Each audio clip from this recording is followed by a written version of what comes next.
पहला स्कंद, तीसरा अध्याय, 41वां श्लोक। वेदव्यास जी ये ज्ञान अपने बेटे को दिए, जो कि वेदास का क्रीम है। क्रीम यानी घी की तरह। दूध के बाद दही, दही के बाद मक्खन, मक्खन के बाद घी। सब ज्ञान, कर्म कांड, ज्ञान कांड, ये कांड वो कांड के बाद जो ज्ञान बसता, सुप्रीम ज्ञान, ये ज्ञान बेटे को दी। तुलसीदास जी ये बात बोले रामायण कि माँ बाप वही है जो बच्चों को कृष्ण से मिलाते, भक्त बना देते। वो माँ बाप नहीं है जो बेटे को डॉक्टर, इंजीनियर, वकील कुछ बनाने के चक्कर में बच्चे का दिमाग खा जाते हैं और फिर बच्चा कुछ और निकल गया तो परेशान। गुरु जो है, सबसे पहला गुरु कौन है? माँ। माँ आपको हर चीज ज्ञान देती फर्स्ट, फिर बाप आता नेक्स्ट, उसके बाद स्पिरिचुअल गुरु आता। तो आप गुरु का रेस्पेक्ट कर रहे, माँ बाप का नहीं कर रहे तो वेस्ट। हाँ, फिर बड़ा भाई नेक्स्ट गुरु, बड़ी बहन अगर बहन है तो जो भी आपके सुपीरियर्स है बचपन से, वो गुरु है। तो इसीलिए यहाँ पर वेदव्यास जी एज अ फादर बेटे को ज्ञान देती है भागवतम। आप भी यही करना है, आप कृष्ण से मिला देना। भाई कृष्ण के साथ रहो, अब तुम डॉक्टर बनो, वकील बनो, या बिजनेसमैन बनो, या चोर बनो, क्या कर सकते, जो बनना है अब बनो, मगर कृष्ण के साथ। आध्यात्मिक गुरु है या फिर भौतिक गुरु, क्या मानना? वो सब नहीं, जिससे आप कुछ सीख रहे हो वो गुरु है। हर चीज सीख रहे आप, किसी से भी कुछ सीख रहे, बेटे से भी कुछ सीख रहे तो बेटा गुरु हो गया। आध्यात्मिक चीज सीखने से गुरु, आध्यात्मिक भौतिक कुछ भी सीखना सीखे तो आप गुरु है। आप ज्ञान रिसीव कर रहे, बहुत इंपॉर्टेंट बात है। आपको कंप्यूटर कैसा ऑन करना नहीं मालूम, कोई आपको बताया, वही गुरु है। आप वो कंप्यूटर से आप वेद पढ़ सकते, तो एक मानो में वो बताने से तो ये सक्सेस हुआ। तो हर चीज का अपना इम्पोर्टेंस है। तो गुरु में आध्यात्मिक गुरु, ये सब माइंड के डिफरेंसेस है। गुरु इज गुरु, एक दीक्षा गुरु, एक शिक्षा गुरु, एक सर का गुरु, पांव का गुरु, ऐसा नहीं। अवधूत के 24 गुरु बनाए, भागवत में आने वाली है कथा। मक्खी को भी गुरु बनाए, मक्खी मधुमक्खी, मधुमक्खी से क्या सीखे? देखो कितना धन जोड़ती उन्हें, तो वो छत पे लूटने वाला खाली इंतजार करता, अभी भरने दो भरने दो। तो आप भी जो धन जमा करते हैं, वो आपके रिश्तेदार, हाँ बेटे बीवियां इंतजार करते रहते, बस कब आएंगे। तो आप तो बेवकूफ हो गए। तो उससे वो भी गुरु बन गई। तो आप जब इस तरह गहराई में जाते तो पूरी दुनिया, पूरी प्रकृति गुरु है आपकी। मटेरियल नेचर ही गुरु है, आपको सिखाती। सूरज टाइम पे निकल जाता, एक दिन नहीं निकला, ऐसा नहीं हो रहा ना। तो हम भी सीख लेना, हर चीज टाइम पे करना चाहिए। सूरज से आप सीख सकते, पानी से सीख सकते, हवा से सीख सकते। हवा सब में मिलती, गंदे से गंदे आदमी के अंदर जाती, फिर बाहर निकलती, मगर खुद गंदी नहीं होती। तो हवा से सीख सकते हैं। तो गुरु का मतलब है कि जहां से आपको कुछ ज्ञान मिल रहा है। अब उसमें आप शिक्षा गुरु दीक्षा गुरु में डिफरेंस करेंगे तो फिर आप वो भेद बुद्धि हो गई। तो क्योंकि आप इस वक्त गुरु बन चुके हैं, बच्चों को जन्म दिए, तो आपका बहुत परम दायित्व हो गया कि आप बच्चे को कृष्णा के बारे में बोल देना कि भाई ये एक सही पिता है, माता है, दोस्त है, अब आप इसको पकड़ के जीवन गुजार लो। इससे आप दैव ऋण से मुक्त हो जाते। पितृ ऋण, दैव ऋण और क्या ऋण है, 3 टाइप के ऋण बताए गए। पितृ ऋण, दैव ऋण और एक कोई ऋण है। तो ये 3 कर्जे जो आप पे है, ये कैसा चुकता करेंगे? तो एक लेडी जो है एक हरि भगत को पैदा कर दी तो उन्हें मुक्त हो गई, बस उन्हें एक भगत बना दी। अब प्रभुपाद जी की माँ ही जगत गुरु है इस वक्त।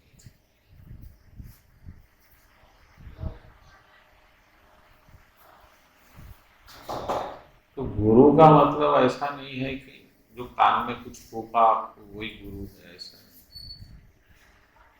गुरु यानी जो आपको नॉलेज दे दिया, एक रहस्य बता दिया, जो बात छुपी हुई थी वो प्रकट कर। और व्यासदेव जो है परीक्षित महाराज को बोले, फिर सुखदेव महाराज, पहले ब्रह्म भगवान नारद जी को बोले, नारद जी व्यास जी को बोले।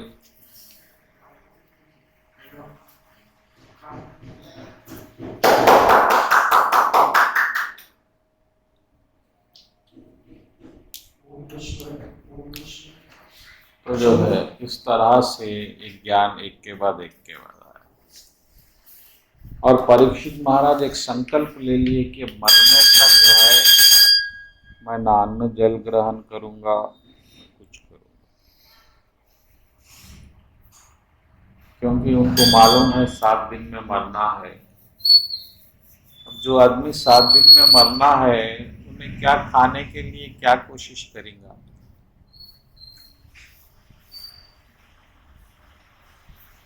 जेल में जब अंतिम इच्छा पूजी जाती फांसी देने वालों को, तो कभी कभी कैदी बोलता हूँ अच्छा खाना चाह रहा हूँ, टेस्टी फूड। अब जिसको भगवान नहीं मालूम वो उन्हें ऐसे ही कुछ कर सकता। लेकिन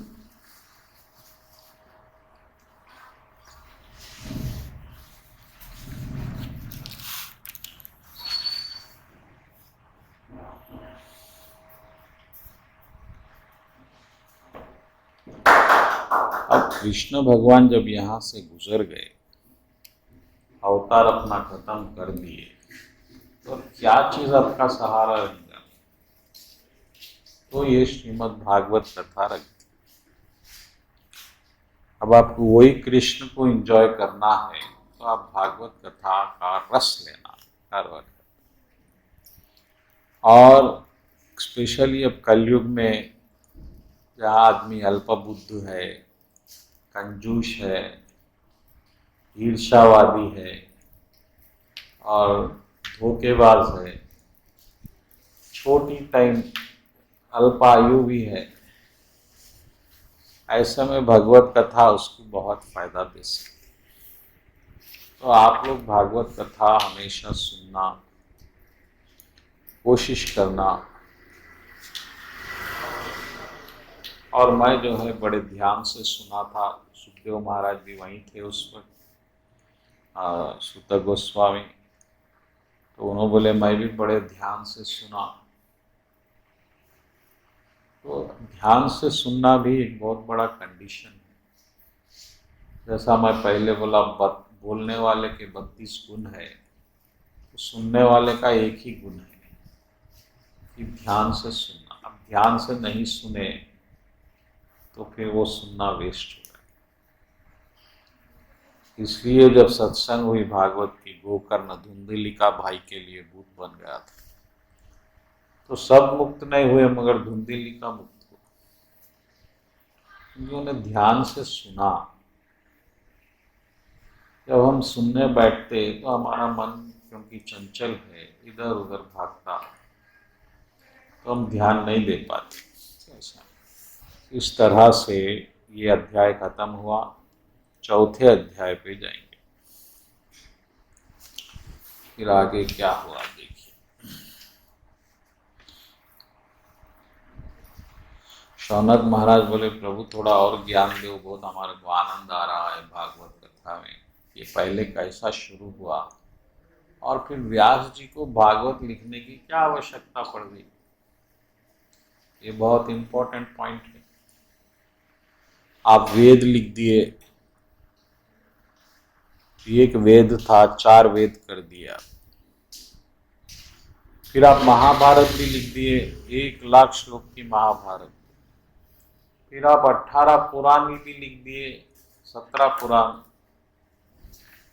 फिर अब ये लिखने की क्या जरूरत आ गई आप भागवत।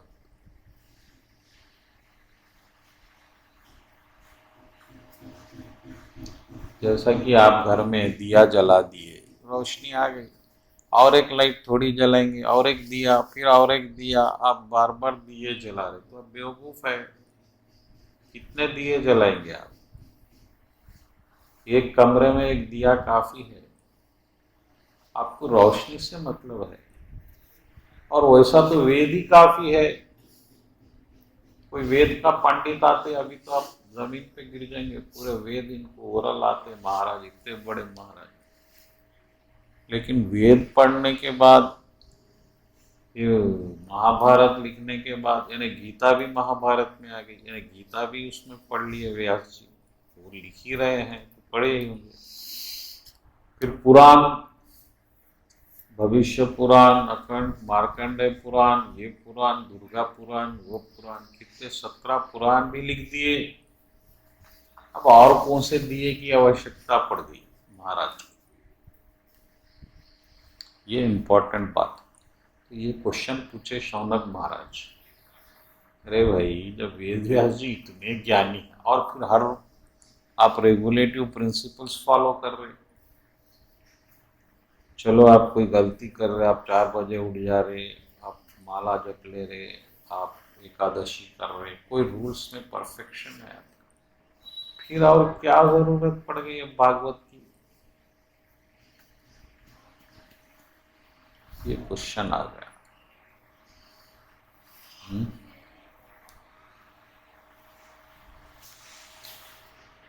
ये एक बड़ा प्रश्न है।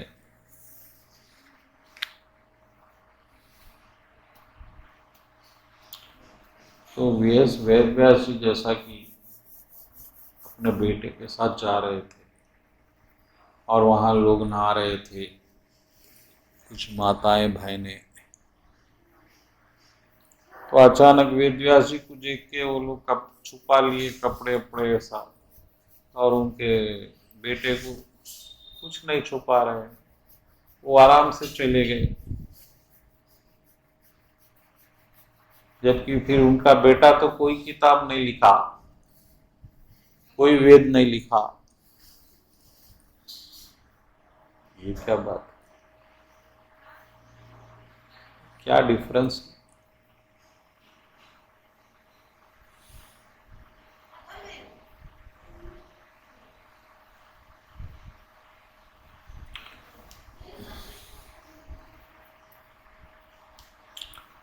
और उनका बेटा कैसा पागल के वैसे रहते थे सुखदेव महाराज। और सुखदेव महाराज जब जंगल में थे, कौन सा श्लोक सुन के अट्रैक्ट हुए, पूतना का श्लोक। तो पूतना को भगवान मुक्ति दे दिए। जो औरत आपको जहर देने मारने आ रही है, हत्या करने आ रही है, उसको भगवान गोलोक दे रहे हैं। ये श्लोक सुनते ही सुखदेव महाराज का माइंड टर्न हो गया, अरे ये क्या, ये कौन है भाई, ऐसा भी कोई हो सकता क्या। भगवान जो है हमारी इमेजिनेशन से भी बहुत खूबसूरत भी है, बहुत दयालु भी है। हम जितने दयालु समझते उससे बहुत दयालु। सबको भगवान मुक्ति दे देते। शिशुपाल, रावण, दंतवक्र, पूतना, आकासुर, अगासुर, सब सुरों को फ्री।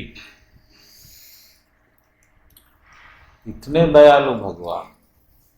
तो जंगल से फिर वापस आ गए सुखदेव महाराज। ये क्या है, ये सुनेंगे आखिर पिताजी से, ये क्या किस्सा। तो ब्रह्मनिष्ठा ब्रह्म में एस्टैब्लिश हो गई, यानी ये माइंड को माया से हटाने में कामयाब थे सुखदेव महाराज। और ऐसा आदमी भी कृष्ण भगवान की लीला से अट्रैक्ट, ब्रह्म सुख त्याग है। जैसा जनक जी राम जी को देखते ही ब्रह्म सुख भूल गए। इतना सुंदर ये बच्चा कौन है भाई, मेरे को अपने आप कुछ हो रहा, दिल उछल रहा मेरा, ऐसा क्यों हो रहा कि बालक को देख के। राम जी उस वक्त 10 या 12 साल के थे। इतने सुंदर भगवान। तो ये जो है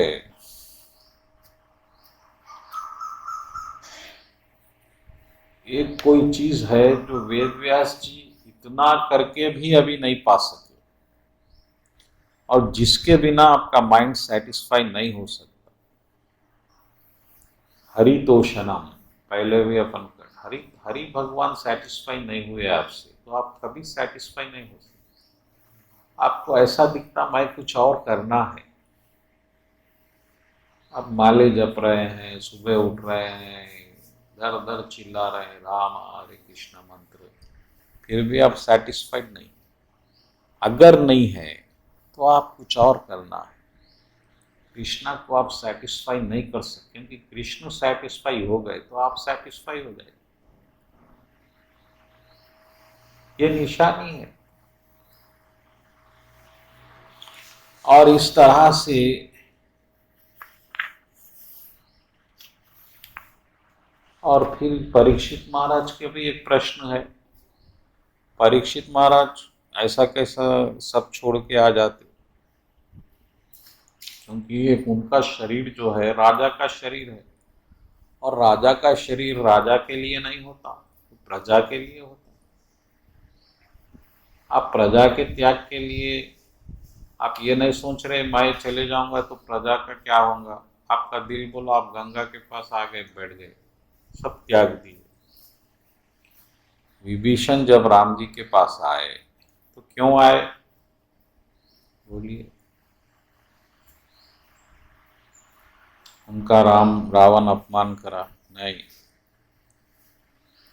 विभीषण जी बोले अगर युद्ध हुआ तो बहुत से लोग मारे जाएंगे अननेसेसरी, और मैं राजा का क्योंकि भाई हूं, मेरा कर्तव्य है यहाँ की लंका के लोगों को बचाना है। और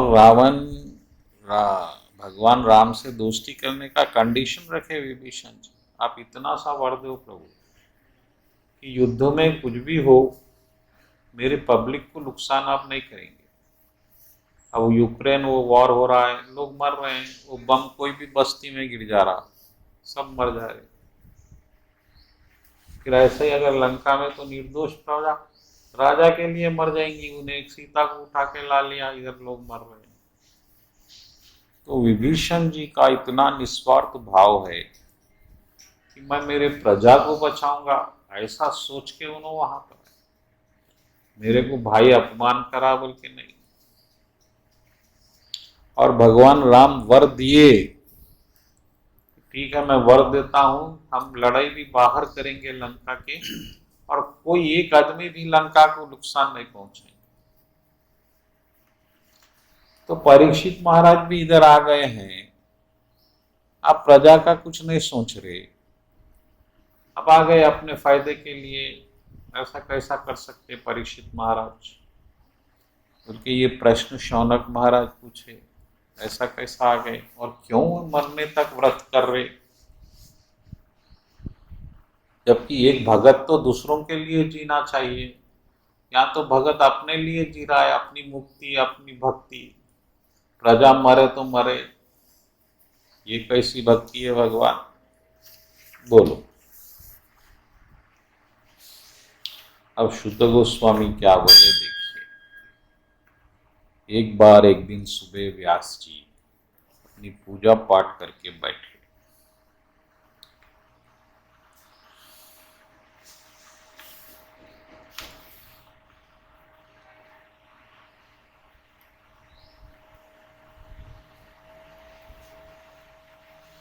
अच्छा, यहाँ एक श्लोक आया है, ये बहुत इंपॉर्टेंट है। 14 श्लोक, पहले स्कंद के 4थे अध्याय का 14वां श्लोक, कि व्यास जी का अवतार राम जी के अवतार से पहले क्यों?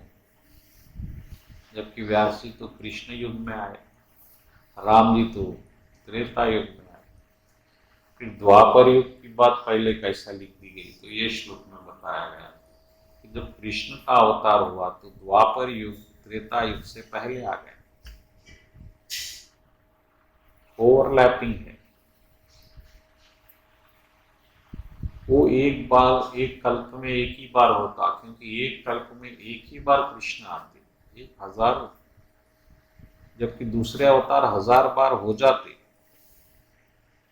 इसीलिए वो एक अवतार। और मत्स्य अवतार, ये पूरे अवतारों का जिक्र कृष्ण से पहले है। हाँ, फिर कैसा युग ओवरलैप?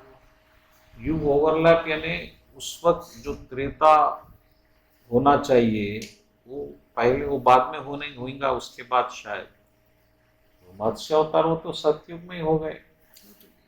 पर पहले कृष्ण का पहले ओवरलैप, मतलब कृष्ण का पहले कैसा हुआ? पहले कृष्ण तो त्रेता से पहले हुआ ना जी, सतयुग के बाद हुआ। तो सतयुग तक जो नरसिम्हा अवतार वो सब हो गए। ये एक व्यास जी की बात जो हो रही है वो अवतार पहले हो गए, यानी कि द्वापर, ओवरलैपिंग का मतलब जो है द्वापर के समान त्रेता से पहले का जो माहौल है वो बन गया।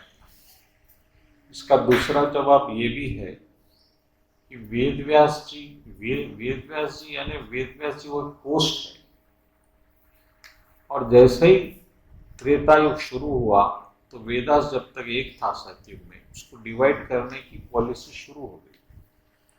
तो ये वेद व्यास जी 35वें वेद व्यास है। पहले के 34 वेद व्यास के नाम भी लिखे हुए हैं।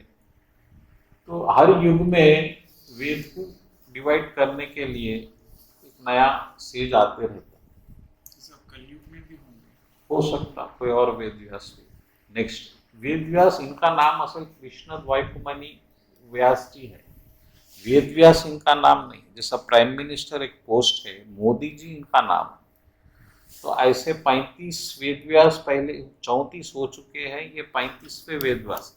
तो वो त्रेता युग में राम जी के पहले आने से शुरू हो गए थे। त्रेता युग जब शुरू हुआ, राम जी त्रेता युग के एंड में आए, तो वो हिसाब से भी वेद व्यास जी का नाम पहले लिखा गया, एक भी वजह। लेकिन ये श्लोक के हिसाब से ओवरलैपिंग द्वापर के पहले के पोजीशन में चले गया, द्वापर युग त्रेता के पहले। तो उसका क्या मतलब है एग्जैक्टली, तो वो युग वाला ही बता सकते। ये श्लोक में ये बात कंफर्म है। तो आप कभी कंफ्यूज नहीं होना कि ये देखो भागवत गलती कर दिया, जबकि वेद व्यास जी बाद में आए और राम जी पहले आए। तो वेद व्यास जी सुबह उठे और उसके बाद वेद व्यास जी देखे कि अरे ये कलयुग में तो बहुत बर्बादी दिख रही, कोई ज्ञान व्यान के चक्कर में नहीं है, और कोई जो है आदमी छोटा दिमाग का हो गया, कंजूस हो गया। कलयुग में आदमी कंजूस हो गया क्योंकि पैसे ही नहीं आ रहे, गरीब हो गया, निर्धन हो गया। ऐसे में उसने क्या वेद पढ़ेगा, क्या ज्ञान लेगा, क्या भक्ति करेगा, ऐसे चिंता करके उन्होंने उसको ज्ञान को डिस्ट्रीब्यूट करे, पुराणास बनाए जिसको पंचम वेद बोलते हैं। पुराना जो है पंचम वेद है, और अपने चेलों को एक एक उपनिषद दिला दिए। और रोमहर्षि नाम सुत गोस्वामी के पिताजी का नाम, उनको भी अथर्ववेद दिए, उनको वो दिए, ये दिए, ऐसा डिस्ट्रीब्यूट करते।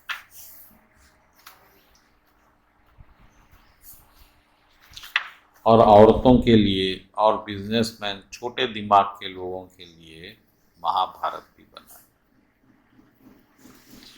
इतना काम कर रहे हैं वेदव्यास जी जगत कल्याण के लिए,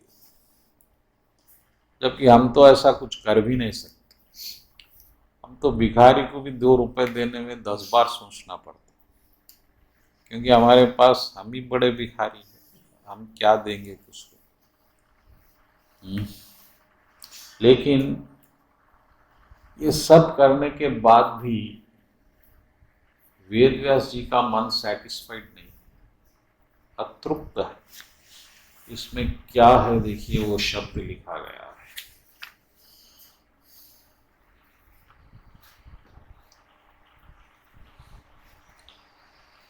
नातृष्य,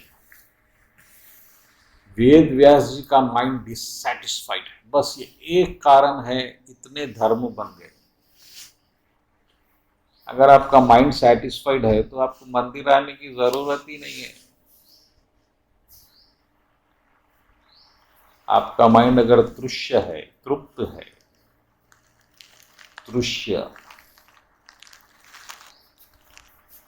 अतृष्य, तृष्य यानी आप सेटिस्फाइड हो जाना, आप में बेचैनी है, आपको कुछ और पाना है, आप अधूरे हैं, तो आप इधर उधर भटकेंगे, पिक्चर जाएंगे, दोस्त के पास जाएंगे, टीवी ऑन करेंगे। कुछ होना आपको, अभी आपका माइंड अभी प्रेजेंट पोजीशन से खुश नहीं है। इसीलिए आप महात्मा का जब कोई पोज देखते तो वो कैसा रहता, बैठे हुए। गौतम बुद्ध बैठे हुए, अब वो भाग नहीं रहे। और जो टीवी में एडवर्टाइज बताता उसमें आप भागते रहते। ग्लूकोज भी होना, बेचना है तो भागना पड़ता, वो भाग रहा है, बच्चा भाग रहा है, वो भाग, सब भागम भाग। न्यूज शुरू होने से पहले जो एक क्लिप डालता वो कैसी रहती, एक्शन में रहती, ढा ढू ढा ढू, शांत नहीं बैठ सकते। भागना बेचैनी की निशानी है, और एक जगह बैठ जाना तृप्ति की निशानी है। आपको 4 घंटे आज टाइम मिल रहा है, आप क्या करेंगे? आप आराम से बैठ गए घर में, कुछ नहीं कर रहे हैं, आप तृप्त हो गए। आप तो राजा से बड़े हो गए, मोदी से बड़े हो गए, क्योंकि मोदी भी भाग रहा है। क्यों भाग रहा है भाई? फिर बुद्ध नहीं भाग रहे, बुद्ध बैठ गए। शंकर जी कैसा रहते, बैठे हुए रहते, आंख बंद करके। शंकर जी का जो पोज है, कोई दुर्गा माँ बैठी हुई नहीं है, वो तीर लेके परेशान। तो ये बैठना तृप्ति जो है, आप अगर आप तृप्त है तो आपको कोई भगवान की भी जरूरत नहीं, मंदिर की जरूरत नहीं है, आप तृप्त हो गए। समुंदर कहीं भागता क्या? नदी समुंदर के पास आती ढूंढते, नदी अतृप्त है, समुंदर तृप्त है।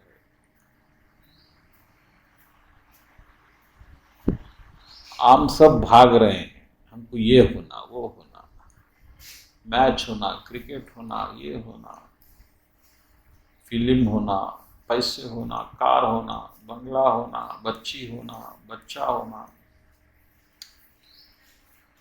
ये अतृप्ति की निशानी है। लेकिन ये सब तो हमारे लिए ठीक है, वेद व्यास जी भी अतृप्त है। वेद व्यास जी बैठ के हिसाब कर रहे हैं, अरे मैं इतना सब कुछ करा, मेरा माइंड फिर भी डिससेटिस्फाइड। और तुलसीदास जी भी पहले रामायण शुरू होने से पहले क्लैरिफाई कर दिया कि भाई हम रामायण लिख रहे हैं तो पब्लिक के कल्याण के लिए नहीं लिख रहे, इससे हिंदुइज्म को फायदा होगा, मुस्लिमिज्म को हम गिरा देंगे, इसलिए नहीं लिख रहे। मैं मेरे सेटिस्फैक्शन के लिए लिख रहा हूं, स्वांत सुखाया, स्वांतः, मैं खुद खुश होना चाह रहा हूं ताकि ये रामायण लिखने से मैं सेटिस्फाइड हो जाऊं, बस एक ही वजह। और शुरू होने में भी यही बोले और खत्म करते वक्त भी बोले, अब मैं जरा सेटिस्फाइड हो गया अभी रामायण लिख के। तो आपका सेटिस्फैक्शन दुनिया की सबसे बड़ी चीज है आपके लिए। आप पैसा कमाए आप सेटिस्फाई होंगे बोल के, आप दोस्त बनाए आप सेटिस्फाई होंगे बोल के, आप परिवार बनाए आप सेटिस्फाई होंगे बोल के, और आप भगवान के पास भी आए सिर्फ सेटिस्फाइड होंगे बोल के। अब यही नहीं हुआ तो न परिवार वेस्ट है, दोस्त वेस्ट है, भगवान भी वेस्ट है, कुछ हो नहीं रहा है, न हालात बदल रहे हैं, न मन में कोई तृप्ति हो रही है, बस खुद को धोखा दे रहे हैं, दूसरों को भी दे रहे हैं। हम क्या दे रहे हैं भाई, धोखा दे रहे हैं। हमको कोई आदमी पसंद नहीं है, वो हमको मिलने आ गया, अब हमको मुस्कुराना पड़ेगा।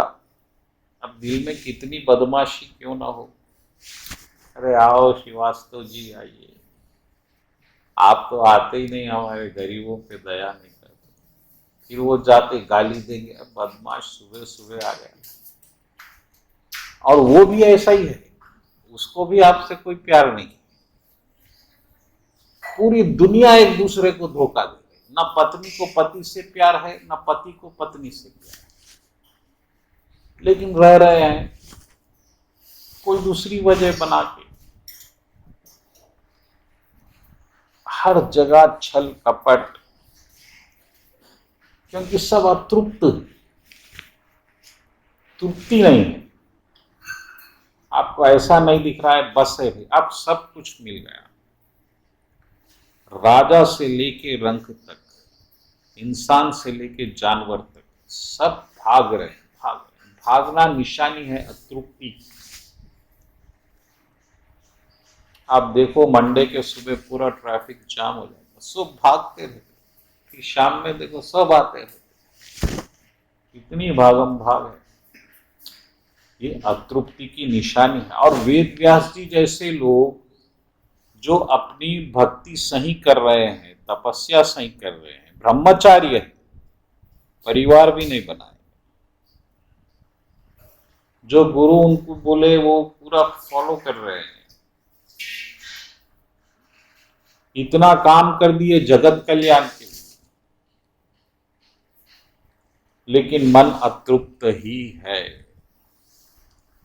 अगर मन तृप्त हो जाता तो धर्म ही खत्म हो जाता, मंदिर ही बंद हो जाते। अब मंदिर जाके क्या करेंगे जब हम खुश है तो।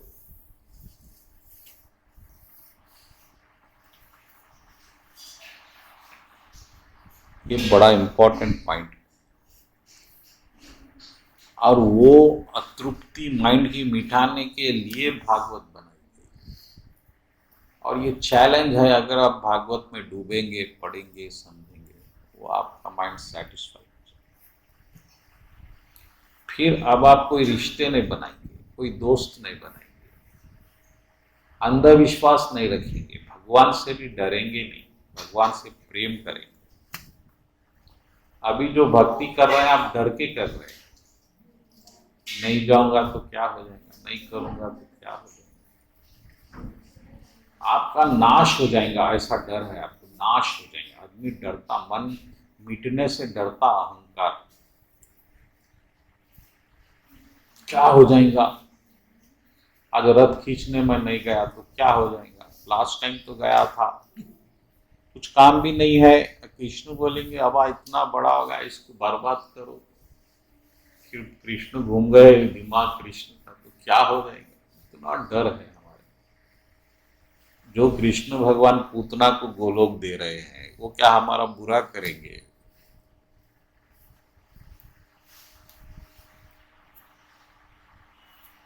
हमारा डर, भय से भक्ति हो रही है, भय भक्ति। लेकिन वेद व्यास जी भी अतृप्त है। उन्होंने बोले क्या गलती हो गई भाई मेरे से, एनालिस कर रहे आप भी करना, क्यों ऐसा हो रहा हूं, मैं क्यों तृप्त नहीं हूं। मैं हर चीज करा, मैं महाभारत लिखा, मैं वो करा ये करा। अब जब आप डिससेटिस्फाई होते, जब आपको कोई रास्ता नहीं दिखता, उस वक्त कौन काम देता? गुरु काम देता, और गुरु जी प्रकट हो गए। ये बहुत इंपॉर्टेंट बात है। गुरु ढूंढने से नहीं मिलता, गुरु कृष्ण भिजाते आपके पास। याद रखो, ढूंढने से जो गुरु मिलता वो बदमाश रहता। जब आप भक्ति करते तो भगवान को फील होता कि यहाँ पर एक आदमी को भिजाना चाहिए। गुरु ढूंढते हुए आता चेले को। इतिहास है ये बात। ध्रुव महाराज को ढूंढते हुए आए नारद जी। प्रहलाद महाराज को खुद नारद जी आकर ज्ञान दिले। प्रहलाद महाराज नहीं आए उनके पास। इतने बड़े बड़े भक्त लोग। ढूंढने से न भगवान मिलते न गुरु मिलते। गुरु तो कृष्ण भगवान सेलेक्ट करते, वो भी जब आपकी भक्ति सही है। जब भगवान देखते कि ये आदमी कुछ मेरे पास आने की कोशिश कर रहा है तो एक टीचर भी जाते, इसको जाओ अभी टेम्पररी बस। और वेद व्यास जी जैसे के लिए भी जो इतने बड़े काम कर चुके हैं, जिनका कोई मुकाबला आज भी नहीं है हिंदुइज्म में, इतना काम कोई दूसरा आदमी नहीं कर। वेद व्यास जी को आप निकाल दो, हिंदुइज्म जीरो है। बस एक वाल्मीकि की रामायण बच जाती। अगर वेद व्यास जी को आप माइनस कर दिए तो क्या बचता आपके पास? रामायण बच जाती। न भागवत, न गीता, न दुर्गा पुराण, न ये पुराण, न चंडी पुराण, न कोई पुराण नहीं। पूरी हिंदुइज्म की बुनियाद वेद व्यास जी पे डिपेंड है। और ऐसा आदमी अतृप्त है, और ऐसे आदमी को भी गुरु की आवश्यकता पड़ गई, और गुरु जी प्रकट हो गए, नारद जी आ गए। जबकि वेद व्यास जी खाली ऐसा सोच रहे हैं मन में बैठ के, क्या इतना काम करने के बाद भी सेटिस्फेक्शन नहीं, क्या है, क्या गलती हो रही है, क्या चूक रहा हूं मैं, क्या मिसिंग फैक्टर क्या है। जैसा हमारे साइंटिस्ट भी चूक गए। एटम में कई पार्टिकल्स नए नए मिले, लेकिन एक पार्टिकल आज भी ऐसा है जिसका क्या है कुछ समझ में नहीं आ रहा है। तो साइंटिस्ट लोग उसको गॉड पार्टिकल बोल के नाम देते हैं। अब वो भगवान ही सुनगा, हमको समझ में नहीं है, बात खत्म होगी। तो कंप्लीट सेटिस्फैक्शन साइंटिस्ट को भी नहीं है कि वो पार्टिकल जो एक समझ में नहीं आ रहा वो क्या है, उसका एलिमेंट, उसका तत्व क्या है। न्यूक्लियस, प्रोटॉन, न्यूट्रॉन, इलेक्ट्रॉन सब मालूम हो गया, लेकिन एक पार्टिकल, वो है गॉड पार्टिकल। तो गॉड पार्टिकल आप इंटरनेट पे मारो, आपको बताता गॉड पार्टिकल क्या है। कनीमत इतना अक्लमंदी करे उन लोग, वो पार्टिकल को नाम गॉड दे दिए। वेद व्यास जी, गुरु जी का प्रागट्य हो गया। तो एक बात याद रख लो, गुरु अपने आप आपके पास आ जाते, उसको आपको ढूंढना नहीं पड़ता। अगर आपकी भक्ति सच्ची है तो जो आप अपने कुछ फायदे के लिए गुरु ढूंढते, वो तो आपको जरा बदमाशी रहता हो, प्रॉब्लम हो जाता। और व्यास जी जैसे ही गुरु आ गए, उनका स्वागत करे, प्रणाम करे, जो भी है। और उसके बाद दोनों में क्या बातचीत हुई, ये अगले अध्याय में, हम 5वें अध्याय पे पहुंचे। टाइम है ना अभी?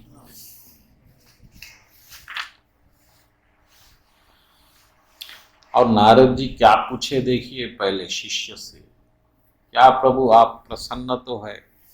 ये प्रसन्न ही तो नहीं है।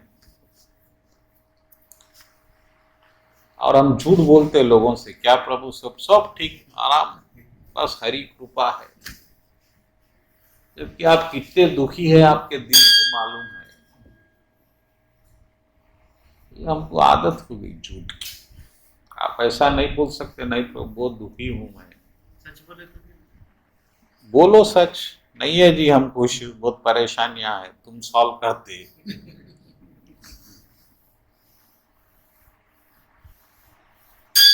अच्छा ठीक है, लोगों से नहीं बोले, लेकिन गुरु से तो छुपाना नहीं चाहिए आप। और कैसा सेटिस्फाई है? Narad inquired, are you satisfied? आप खुद को शरीर ढोते हुए, ये शरीर में रहते हुए आप सेटिस्फाइड है क्या? आप मन से भी सेटिस्फाइड है क्या? आप स्पिरिचुअल प्रैक्टिसेस कर रहे हैं, आप माले कर रहे हैं, एकादशी कर रहे हैं, और वो त्योहार कर रहे हैं बार बार, तो अभी आप सेटिस्फाइड हो गए? तो खुश तो है ना आप? और आप इतना बड़ा काम भी करें, आपको पूरा ज्ञान भी है, वेद का ज्ञान है, शास्त्र का ज्ञान है, महाभारत आप लिखे, अब इतना सब करने के बाद तो आप खुशी होंगे ना प्रभु? आपको परब्रह्म का ज्ञान भी है, इम्पर्सनल भगवान का। फिर इसके बाद आपके पास क्या वो चीज रह गई प्रभु, जो मेरे को आप ऐसा दिख रहा है डिससेटिस्फाइड है?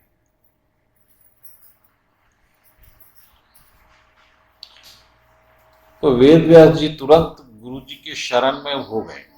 अब ज्यादा बात को घुमाए नहीं, प्रभु आप मेरे को इतना बता दो कि मेरे डिससेटिस्फैक्शन का क्या कारण, बस ऐसा कौन सा कर्म है जो अभी मेरे को करना है जिससे मेरे को सेटिस्फैक्शन मिलेगा।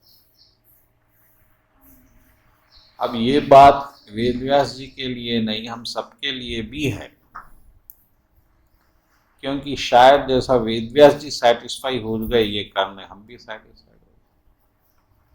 शायद हम भी ये नहीं कर रहे हैं हमारे जीवन में जो अब वेदव्यास जी को करना पड़ रहा है।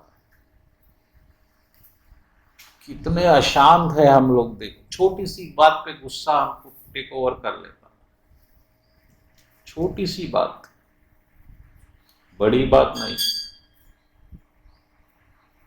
फिर इतनी भक्ति का क्या फायदा हुआ? आप में सहन शक्ति ही नहीं है, छोटी छोटी बात पे आप गुस्से में आ जाते, खून औंटा लेते अपना। तो इतनी भक्ति करके आपको क्या फायदा हुआ? कुछ भी नहीं। आप में आज भी वही ईर्ष्या है, वही जलाफा है, आप दूसरों के पीछे बुराई कर रहे हैं, आप दूसरों को खुश नहीं देख सक रहे हैं, और दिन रात आप उसी के आस में जी रहे हैं कि सामने वाले का कब बुरा होगा। तो फिर आपको ये ज्ञान लेके फायदा क्या है? इसलिए जीते हम लोग, हमारा भला नहीं हुआ परवाह नहीं, उसका अच्छा नहीं होना, और उसका कुछ बुरा हो गया तो हमको ऐसा दिखता हमको लाखों रुपए मिल गए। ये हमारी खुशी का आधार बन गए, बहुत बुरी बात है।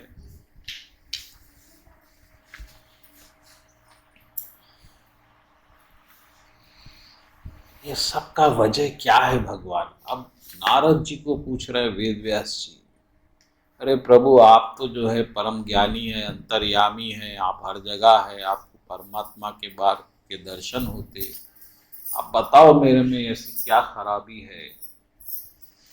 तब नारद जी उसका जवाब दिए, देखो भाई, आप बहुत बड़ा काम करे, इसमें कोई शक नहीं,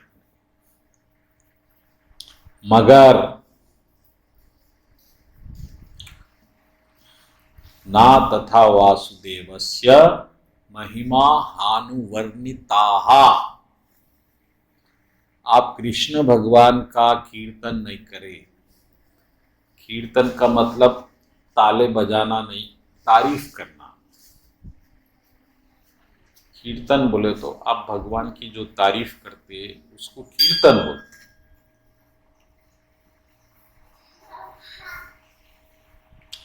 आप सब कुछ करें, आप वेद पढ़े, आप ज्ञान करें, आप तारीफ नहीं करें। अब तारीफ क्यों नहीं करें? क्योंकि आपको मालूम ही नहीं भगवान क्या है, तो तारीफ कैसा करेंगे? हम किसकी तारीफ करें? पैसे की तारीफ करें? हमको पैसे का वैल्यू मालूम है, पैसा कितना इंपॉर्टेंट है हमको मालूम है। हम पैसे की तारीफ करते, उसकी वैल्यू है हमारे पास, और हमारे को हमारे नाम की वैल्यू है, हमारा अहंकार की भी हम तारीफ करते, मैं कितना होशियार हूँ, चालाक हूँ, सुंदर हूँ। लेकिन हम कृष्ण की तारीफ नहीं कर सकते, क्योंकि हमको कृष्ण कैसा बड़े हैं नहीं मालूम है, कृष्ण कैसे दयालु है हमको नहीं मालूम, कैसा तारीफ करेंगे आप? वासुदेवस्य महिमा अनुवर्णिताः, अनुवर्णिता। आप वो करे नहीं ना, आप भगवान का कीर्तन नहीं करें। और आप भगवान का कीर्तन जब तक नहीं कर सकते, जब तक आपको कृष्ण मालूम नहीं होंगे कि आपके जिंदगी में उन्होंने कितनी कृपा आप पे कर रहे हैं। ये जब तक आपको समझ में नहीं आया, आप कीर्तन नहीं कर सकते। आप जो कीर्तन करते हैं वो टेक्निकल कीर्तन है, मैकेनिकल कीर्तन है। राधाष्टमी जन्माष्टमी आ गई है तो 7 बजे से 8 बजे तक करना है कुछ, बैठ जाओ भाई, क्या करेंगे? अब नहीं बैठेंगे तो नाम भी खराब हो जाएगा कि भक्ति भी नहीं कर रहे। बैठ गए, चिल्ला लिए, नाचे कूदे, सर पटके, हो गया। ये कीर्तन नहीं। कीर्तन का मतलब है कि आपके दिल से भगवान के लिए तारीफ निकलना, अरे ऐसे भगवान है मेरे, ऐसे भगवान। सुदामा के पांव धो रहे हैं भगवान, क्या बात है। वो सुदामा जिसकी धोती फटी हुई, जिसकी नसें पूरे जिस्म में दिख रही है, बूढ़ा है,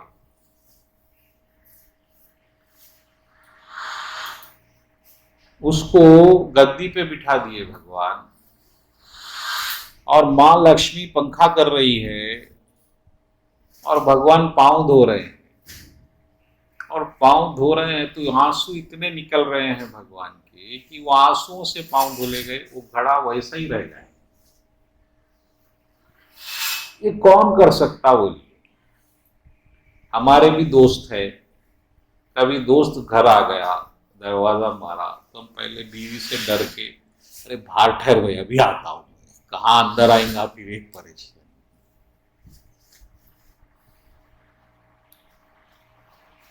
ये हमारी दोस्ती है। वो भी वो दोस्त हमारे लेवल का हो। अब कोई गरीब आ गया, अरे ये पैसे मांगने आया, इसको भगाओ, पहले नहीं है बोल दो।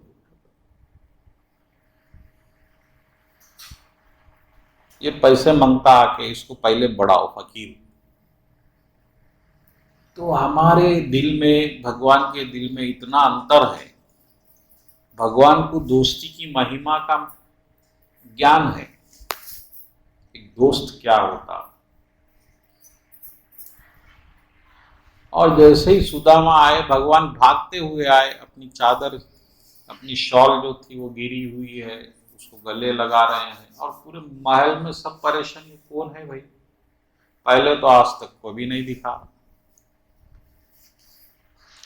तो इस तरह से आप कृष्ण भगवान के बारे में ज्यादा से ज्यादा जानेंगे तो आपको जब तारीफ कीर्तन करने के काबिल बनेंगे। और ये कीर्तन भी काफी नहीं है, वो तो सुदामा को करे, आपको क्या करे कृष्णा? आपके दिल में जब तक कीर्तन नहीं निकल सकता, जब तक आपको पर्सनल फायदा उससे ना हो।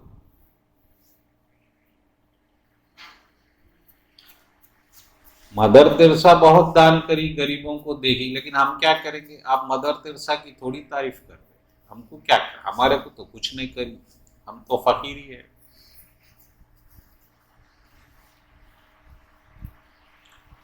तो आपको दो चीजों का ज्ञान बहुत इंपॉर्टेंट है अगर आप कीर्तन करना चाह रहे थे, कि ये तो भगवान लीला करके क्या क्या करे, नंबर 1। नंबर 2, आपके पर्सनल जिंदगी में कृष्ण भगवान का क्या कंट्रीब्यूशन है।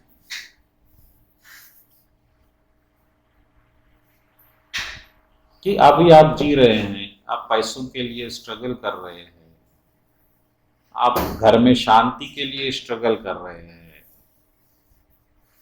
आप अपना नाम बनाने के लिए स्ट्रगल कर रहे हैं, पढ़ाई करने के लिए, तो कृष्ण भगवान से क्या फायदा है आपको इसमें?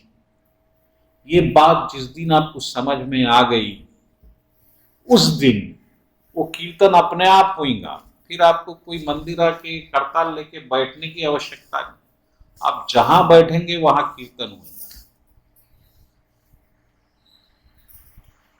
कीर्तन का मतलब समझिए, कीर्तन का मतलब है भगवान की तारीफ करना। और तारीफ जब तक नहीं होगी, जब तक वो तारीफ किस काबिल के लिए हो रही है आपको नहीं मालूम। सुदामा के पांव धोए, सुदामा को पैसे दिए, ठीक है, हमको तो नहीं दिए, तो हम कहीं को तारीफ करेंगे? पागल है क्या? मोदी जी कई किसानों को करोड़ों रुपए दिए बोल रहे, तो वो दिए, हमको क्या करें? हमको तो नहीं दिए, हम तारीफ नहीं कर सकते। तो कृष्ण भगवान जितना सुदामा पे कृपा कर रहे हैं, उतनी ही कृपा आप पे भी कर रहे हैं। आपको उसका ज्ञान नहीं है, वो आप पहचानना है। ये मत समझिए कि सुदामा पे कृपा हुई, आप पे नहीं हो रही। कृष्ण भगवान का एक ही काम है, कृपा करना, बस। और जितनी सुदामा पे हुई, उतनी पूतना पे हुई, उतनी शिशुपाल पे हुई, उतनी कंस पे हुई, उतनी रावण पे हुई, उतनी आप पे हो रही है। जिस दिन आपको ये मालूम हो गया, उसके बाद फिर आपको कोई डुप्लीकेसी की जरूरत नहीं है। आप अपने आप ही कृष्ण का कीर्तन करेंगे हर वक्त। अरे कृष्ण है भाई, जो है कृष्ण, पागल, वो तो हमारा है। जब तक आप भय से भक्ति करेंगे, डर के, अब डर के यानी अब जो है वो करना पड़ेगा। अब प्रोग्राम है तो जाना पड़ेगा, रथ है तो खींचना पड़ेगा, नहीं खींचेंगे तो फिर परेशानी, आने वाले पैसे बंद हो गए तो भगवान नाराज हो गए, तो ऐसा डर है। तो वेद व्यास जी इतना सब कुछ करे हैं, लेकिन कीर्तन नहीं कर सके भगवान।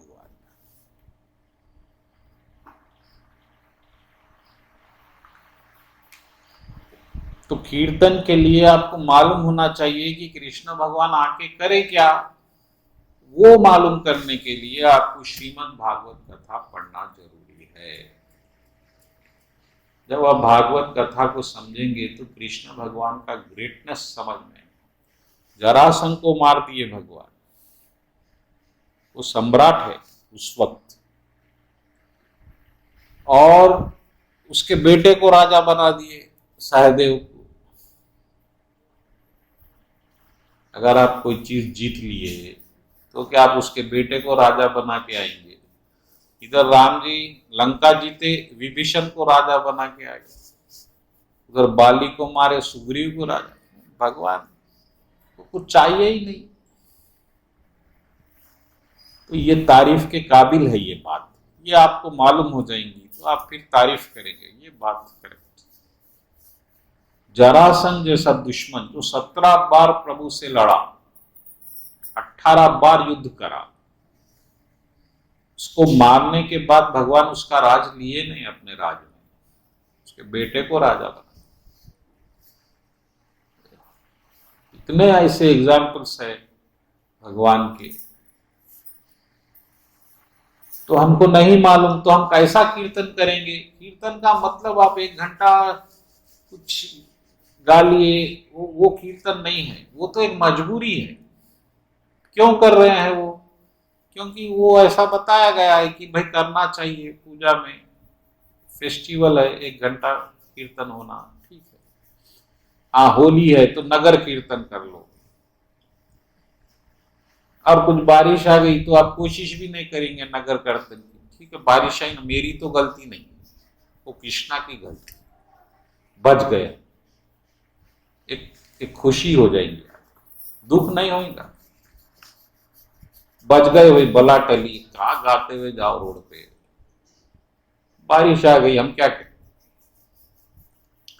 तो ऐसा भक्ति नहीं होती। भक्ति जब होती है जब बारिश आ रही है, तूफान आ रही है, आपका दिल नाच रहा है, कब नाचू रोड पे जाके कृष्ण के लिए उछल उछल के नाचू, वो कीर्तन। वैसा थोड़ी होता, किसी को होता तो हाथ उठाइए, मेरे को होता प्रभु, हम भी उसकी चरण धूली लेके सीखेंगे। तो ये जो भी है मैकेनिकल है, ये जो भक्ति का प्रोसेस है, ये फायदा ज्यादा नहीं देता, इससे फायदा ज्यादा नहीं होता। ठीक है, ये भी जरूरी है, क्योंकि जब तक बच्चा पढ़ना ना सीखे उसको नर्सरी केजी में कंपलसरी कराना चाहिए, फिर वो एक बार आदत हो गई तो अपने आप जाएगा स्कूल। इसी तरह ये भी आपको आदत होगी तो आप भक्ति आएंगे, कृष्ण का कीर्तन। तो कीर्तन का मतलब है हर क्षण होना चाहिए। कीर्तन ऐसा नहीं 1 घंटा 2 घंटा, हर क्षण आपके दिमाग में ये माइंड में चलना चाहिए कि ये कृष्ण की कृपा अभी भी बह रही है और मैं उसमें डूबा हुआ हूं, नहा रहा हूं, ये मेरे कृष्ण भगवान का बड़प्पन है। आज मैं सांस भी ले रहा हूं तो कृष्ण की कृपा से ले रहा हूं। ये जब आपको समझ में आ जाएगा कि आपका एक यहाँ आना, यहाँ से जाना, ये सब कृष्ण भगवान कितनी बड़ी कृपा करने से पॉसिबल होता, जब आप कीर्तन करेंगे। ये तो खैर अपने इंटरनल कीर्तन है। अब एक्सटर्नल कीर्तन, आपको कृष्ण के लिए कुछ मालूम होना चाहिए कि भगवान क्या क्या करे, आके लीला क्या हुई क्या नहीं, तो आप कीर्तन करेंगे, नहीं तो क्या कीर्तन करेंगे आप? और ये वेद व्यास जी भी नहीं कर सके, सब लिख रहे हैं, सब वेद लिख रहे हैं, आत्मा परमात्मा परब्रह्म, ओ ब्रह्म रस्य ये रस्य विपनिषद, ये तत्व वो तत्व, लेकिन कृष्ण की तारीफ ही नहीं हो रही है। जो भगवान आके लीला करे आपके लिए, आप तारीफ करेंगे, इसलिए भगवान लीला करे, भक्त तारीफ करेंगे, भक्त कीर्तन करेंगे, आप नहीं करे। इसलिए वेद व्यास जी अतृप्त है, हम भी अतृप्त है। और अगर आप तृप्ति चाहते हैं तो भगवान को समझ के उनकी तारीफ करो अपने मुख से। श्रोतव्य कीर्तनश्च ध्यानश्च, 3 भक्ति बताई गई भागवत में पहले ही अध्याय में। सुनना, बोलना, तारीफ करना और भगवान का ध्यान करना, 3 टाइप की भक्ति, बस करो। लेकिन ये होने के लिए आपको नॉलेज आवश्यक है कि कृष्ण ऐसा है, सुदामा के पाउंड हुए, ऐसे कितनी लीलाएं भगवान की। अर्जुन को बचाए, 1000 बार बचाए, जयद्रथ से बचाए, वो कर्ण के बाण से बचाए, भीम को बचाए, दुर्योधन जब वो आलिंगन करके मारना चाह रहा था धृतराष्ट्र, कई बार वो लक्षागृह से, वो विष से, क्या क्या भगवान की कृपा असीमित।